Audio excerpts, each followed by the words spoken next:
Bismillahirrahmanirrahim. Assalamualaikum warahmatullahi wabarakatuh. Sahabatku, ketemu lagi dengan saya di kelas eksklusif luarsekolah.com. Kalau tadi di video sebelumnya kita sudah melihat, sudah memahami bersama bahwa ternyata menjadi cerdas saja ternyata tidak cukup. Ternyata ada orang-orang yang dia cerdas justru tidak mampu untuk mengkomunikasikannya sehingga tidak bisa jadi apa-apa. Maka untuk itu penting sekali untuk membangun dan membina sebuah hubungan baik bersama siapapun itu. Entah itu bersama orang tua, entah itu bersama sahabat Anda, atau bahkan bersama orang baru yang mungkin belum Anda kenal untuk nanti ke depannya. Maka bagaimana caranya untuk membina sebuah hubungan baik tersebut? Sahabatku semua, ada hal-hal yang perlu dipahami bahwa Anda perlu untuk memahami ada dua perbedaan dan satu kesamaan ketika Anda berusaha untuk membina sebuah hubungan baik bersama orang-orang sekitar Anda. Nah, perbedaan yang pertama adalah yang perlu Anda pahami bahwa ternyata antara Anda, anggaplah ini Anda ya, anggaplah ini Anda, ini adalah orang-orang di sekitar Anda, entah itu siapapun itu, orang tua, sahabat, atau siapapun itu, dan mohon abaikan keindahan gambarnya, karena saya paham ini tidak terlalu indah. Cuman sahabatku semua, yang perlu untuk dipahami adalah bahwa antara Anda sama orang-orang sekitar Anda, isi kepalanya saya kira-kira sama atau beda? Nah, isi kepalanya sudah jelas ini berbeda. Ini adalah perbedaan yang pertama. Karena perbedaan isi kepala, maka tentu pendapatnya kira-kira bisa sama atau beda? Maka pasti pendapat pun bisa berbeda. Sahabatku semua, saya mendapatkan sebuah kisah dari seorang kakak saya gitu ya. Bahwa dulu kakak saya ketika kuliah sekitar tahun 90-an awal, beliau punya dua orang sahabat. Di mana sahabat yang pertama sebutlah si A. Sahabat pertama si A ini dia sangat-sangat terbatas sama finansial. Bahkan untuk urusan makan sehari-hari pun masih perlu perjuangan. Dan sedangkan si B ini adalah seorang sahabat yang sangat-sangat borju, sangat-sangat kaya pada saat itu, sangat-sangat berlimpah, jadi uang sudah bukan terlalu masalah lagi untuk dirinya. Nah, yang menarik adalah dari si A dan si B ini bahwa ternyata dalam cara memperlakukan peminta-minta ini ternyata berbeda 180 derajat. Di mana si A ketika misalkan ada yang minta-minta pasti selalu ngasih. Jadi kadang-kadang kakak saya tuh suka heran, penasaran, bro, kenapa? Lu kan kalau makan aja susah gitu. Kok ada yang minta-minta kok ngasih-ngasih? Ternyata dijawab sama si A barusan. Alhamdulillah, gua mah yakin, gua mah percaya kalau yang namanya rezeki mah itu mah Allah udah jamin gitu. Jadi kalau misalkan gua ngasih sebanyak apapun, pasti gua mah tetap aman, Ri. Jadi santai aja, tenang aja. Jadi si A ngejawab seperti itu gitu. Kira-kira bagus atau bagus banget kira-kira jawaban si A? Tentu bagus ya, dan insya Allah nilainya juga luar biasa. Itu si A. Dan kakak saya juga nanya ke si B gitu, bro, kenapa sih kalau misalkan ada peminta-minta, kok lu nggak pernah mau ngasih, padahal kan uang tuh lu punya banyak banget gitu, tapi kenapa nggak pernah ngasih gitu barang sedikit pun gitu. Ternyata dijawab sama si B tuh bilang kayak gini, bro, kalau misalkan gua ngasih uang yang nggak seberapa ini berarti gua ngehargain dirinya hanya sebatas upah yang gua kasih aja cuma segitu. Jadi ada value, ada nilai seperti itu ternyata dari si B. Ternyata si B itu justru tidak mau memberikan dengan harapan suatu saat nanti peminta-peminta tersebut insyaf dari meminta-mintanya dan justru jadi lebih naik dan berusaha untuk bekerja. Nah, kira-kira sahabatku semua, si A dan si B ini yang dimana dia justru perlakuannya berbeda 180 derajat, namun kira-kira mana yang benar, mana yang salah menurut Anda?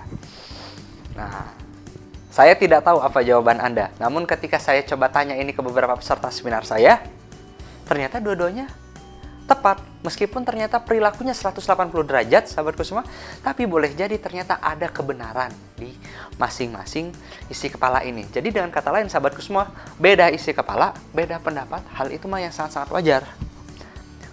Beda pendapat yang kadang-kadang perbedaan ini seringkali menyebabkan pertengkaran, ternyata justru bukan untuk dipertengkarkan sama sekali. Boleh jadi perbedaan pendapat seperti ini, gitu ya, justru itu semakin melengkapi dan memperkuat, memperkaya hazanah pemahaman kita. Jadi, sahabatku semua, beda isi kepala, kadang-kadang mah bisa terjadi miskom. Miskom itu mah kadang-kadang juga wajar, karena beda isi kepala. Namun, sahabatku semua, yang tidak wajar juga adalah ketika miskomunikasi ini dibiarkan terus berlama-lama, tidak diselesaikan. Jadi, sahabatku semua, ini adalah implikasinya. Ketika perbedaan pertama ini, beda isi kepala ini, Anda sudah mulai pahami, Anda sudah mulai yakini, miskom tersebut wajar, maka yang tidak wajar adalah ketika miskom itu dilakukan berlama-lama. Semoga dengan seperti ini, Anda sudah mulai makin paham. Oh, ternyata orang-orang boleh jadi memiliki hazanah pemahaman yang mungkin berbeda 180 derajat dengan Anda, tapi ternyata itu bukan bertentangan sama sekali, tapi justru malah saling melengkapi. Ini perbedaan pertama yang perlu dipahami sebelum Anda mulai untuk membangun sebuah hubungan yang baik dengan orang-orang sekitar Anda. Jadi tadi ya, ini perbedaan yang pertama. Perbedaan yang kedua, karena berbeda isi kepala, tentu juga antara Anda dengan orang-orang sekitar Anda, cara berpikirnya pun tentu berbeda. Contoh sederhana saja, ketika misalkan saya ucapkan seperti ini kepada Anda, tolong Anda bayangkan gajah berwarna pink lagi bersin. Kira-kira suara bersinnya gimana? Kira-kira sama persis detil nggak sama apa yang saya pikirkan? Boleh jadi berbeda, pasti, dan bahkan boleh jadi pasti sangat berbeda. Karena apa? Cara berpikir, cara memproses data, cara berpikirnya antara masing-masing orang itu beda-beda. Implikasinya dalam kehidupan apa, sahabatku semua? Ketika misalkan Anda kuliah gitu ya, mungkin Anda punya seorang sahabat yang dimana dia itu tetap eager, pokoknya harus fokus dapat IPK 4. Jadi Anda punya seorang sahabat gitu ya, yang seperti itu, fokus IPK 4. Anda dan sahabat tersebut, dia sama-sama dalam lingkungan kuliah yang sama, dia sama-sama menjalani kurikulum yang sama dengan Anda. Jadi ada sahabat yang dia fokus IPK 4, tapi boleh jadi Anda juga punya seorang sahabat yang ternyata, udahlah, yang penting mah kuliah, yang penting lulus. Ada yang seperti itu? Menurut Anda kira-kira mana yang benar, mana yang salah? Kalau misalkan yang ternyata yang penting lulus, ternyata dia memang fokusnya pengen berbisnis, pengen kuat, sudah paham dengan berbagai macam konsekuensi, kira-kira gimana? Nah, jadi ini sahabatku semua, perbedaan proses berpikir itu terjadi ketika meskipun Anda dan sahabat-sahabat Anda diberikan perlakuan yang sama, diberikan kurikulum yang sama, namun ternyata cara berpikir Anda, proses berpikir Anda, cara Anda menginput sebuah informasi dan kemudian menjadi sesuatu yang Anda yakini, ternyata hal ini pun berbeda.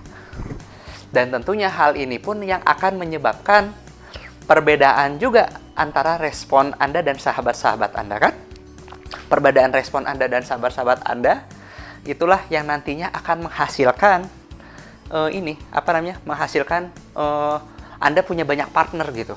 Bayangin sahabatku semua, kalau misalkan Anda sama orang-orang sekitar Anda, sama sahabat-sahabat Anda semuanya sama, gitu ya, semuanya sama-sama apa misalkan, semuanya sama-sama jadi dokter spesialis jantung misalkan seperti itu. Tidak ada pengayaan satu sama lain, tidak ada pembeda antara Anda sama sahabat-sahabat Anda. Kira-kira kalau misalkan sama kayak gitu, mungkin nggak misalkan buat kerjasama atau bahkan orang lain gitu ya, mau milih dokter gitu, kalau misalkan mau milih kayak dokter pencernaan karena misalkan sakit cerna, kira-kira bisa nggak karena itu? Karena ternyata kebutuhannya ternyata hanya ada dokter jantung semua. Ternyata tidak. Jadi sahabatku semua, perbedaan antara Anda sama sahabat Anda, yakinlah bahwa mungkin sekarang tidak akan terasa manfaatnya, tapi 5 tahun ke depan, 10 tahun ke depan, perbedaan respon Anda akan menghasilkan perbedaan nasib Anda 5 tahun dan 10 tahun ke depan. Dan ini adalah sesuatu hal yang layak untuk Anda syukuri. Semoga 5 tahun, 10 tahun ke depan Anda bisa saling bekerja sama untuk membangun negara ini menjadi jauh lebih dahsyat. Ya, jadi ada 2 perbedaan tadi yang perlu Anda pahami. Beda isi kepala dan juga beda cara memprosesnya, beda cara berpikirnya. Dan tentu di antara perbedaan-perbedaan tadi, sahabatku semua, ternyata ada satu kesamaan yang juga perlu Anda pahami untuk membangun sebuah hubungan yang sangat-sangat baik. Membina sebuah hubungan yang sangat baik. Ada satu kesamaan yang perlu Anda pahami antara Anda sama orang-orang sekitar Anda yang berbeda isi kepala. Yaitu ternyata apa kesamaannya? Sama-sama masing-masing dari isi kepala ini, dia berpikir, dia merasa sudah melakukan yang terbaik. Versi siapa? Versi dirinya sendiri. Anda pasti sudah melakukan yang terbaik. Versi Anda. sahabat-sahabat Anda pasti sudah melakukan yang terbaik versi dirinya. Ada mungkin sahabat-sahabat Anda secara akademis mungkin nilainya kurang terlalu bagus. Dia pasti sudah melakukan yang terbaik, tapi versi siapa? Versi dirinya. Jadi, sahabatku semua orang pasti melakukan yang terbaik versi dirinya. Dan bayangkan kalau seandainya Anda sudah melakukan yang terbaik versi Anda, terus tiba-tiba sama sahabat Anda, ya gini doang dilakuin. Rasanya gimana kira-kira? Udah capek-capek berjuang, udah capek-capek ngelakuin, tapi justru malah gitu doang tuh rasanya dor gitu ya.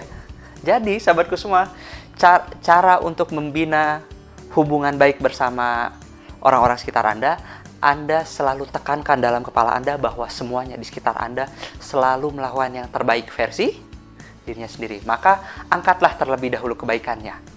Apresiasi terlebih dahulu, angkatlah terlebih dahulu. Dengan seperti itu, orang tersebut dia akan merasa diakui. Orang tersebut akan merasa dihargai keberadaannya. Karena sahabatku semua, people don't care how much you know until they know how much you care. Orang-orang nggak peduli seberapa besar Anda tahu, sampai mereka tahu seberapa besar peduli Anda kepada mereka. Jadi kalau Anda mau menjalin hubungan yang baik bersama orang-orang sekitar Anda, tunjukkan terlebih dahulu kepedulian Anda. Semoga bermanfaat. Monggo dipraktekin.